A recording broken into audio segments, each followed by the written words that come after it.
74 मध्ये आणली होती या मूर्तीला आतमध्ये त्या गादीवरती बसवण्यासाठी, पण आपले राजे आपल्या गादीवर चपला घालून कधी बसत नव्हते. या मूर्तीच्या पायामध्ये बुटे आहेत, मुनिमूर्ती बाहेर बसवलेली. डोक्यावरती छत्रही नव्हतं, शिवराय छत्रपती होते. छत्र आता बसवले 2 जून 2012.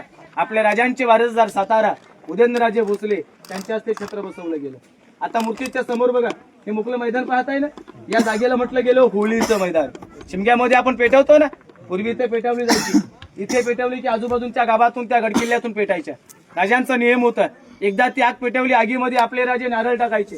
जो कोणी पेटलेल्या आगीतून आपल्या हाताने नारळ काढेल ना, त्याला 1.25 किलोचा सोन्याचा कडा बक्षीस द्यायचे. कारण जो व्यक्ती आगीची खेळतोय शत्रूशी कुठेही खेळू शकतो. आता आपण काठीने काढत नाही. आपल्या राजांचे सुपुत्र होते संभाजी राजे, दरवर्षी ते हाताने काढायचे. म्हणून तर म्हटलं जात आहे ना, सिंहाच्या जबड्यात घालून हात, ही मोजती जात मर्द मराठ्यांची जात. जे रायगडावरती शिवभक्त 2000 पायऱ्या चढून रायगडावरती पोहोचतात, तो सिंगल पोल पाहताय का, तिथून लोक पायी गडावरती येतात. म्हणजे पायी येण्याचा मार्ग तिथे वरती येतोय. ती पलीकडे बघा, सर्वांनी पत्र्याची शेड पाहताय ना, व्हाईट कलर, हत्तीखाना.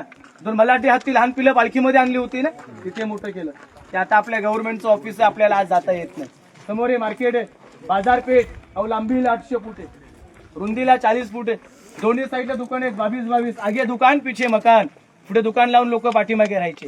जमिनीपासून उंचावरती पाहताय, पूर्वीची लोक घोड्यावरती बसून बाजार केला जायचा. म्हणून त्याची हाईट जेवढी असते ना, घोड्याची हाईट, या हाईटचं मार्केट आहे. अहो बघा ना, प्रत्येक दुकानाला पायरी दिलेली आहे, ती सुद्धा आतमध्ये. आता घर बांधलं की आपल्या जिन्याच्या बाहेर बाहेर असतात.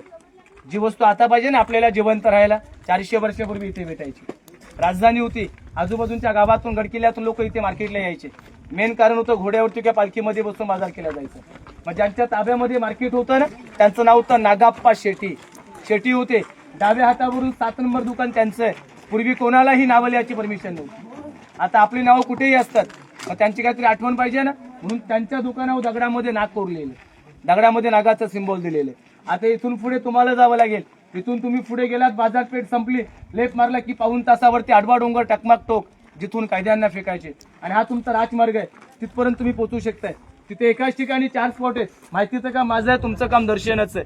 पहिले बघा, मोठं मंदिर पाहताय, लांबून त्याचा आकार पाहून ते मस्जिद वाटतं आपल्याला, पण ते मस्जिद नाही, हा आपल्या राजांचा गनिमी काबा. अहो त्या कालच्या लोकांना वाटलं पाहिजे हे तर माझं मस्जिद आहे, म्हणून त्याचा आकार, फक्त मंदिराचा आकार मस्जिद आहे. आतमध्ये शंकराची पिंड. आपले राजे शंकराचे भक्त होते, म्हणून मंदिराच्या समोर बघा सर्वांनी सफेद कलरचं पाहताय ना, ही राजांची समाधी आहे. जिथे आपल्या राजांच्या चितेला अग्नी दिले, तिथे समाधी बांधलेली.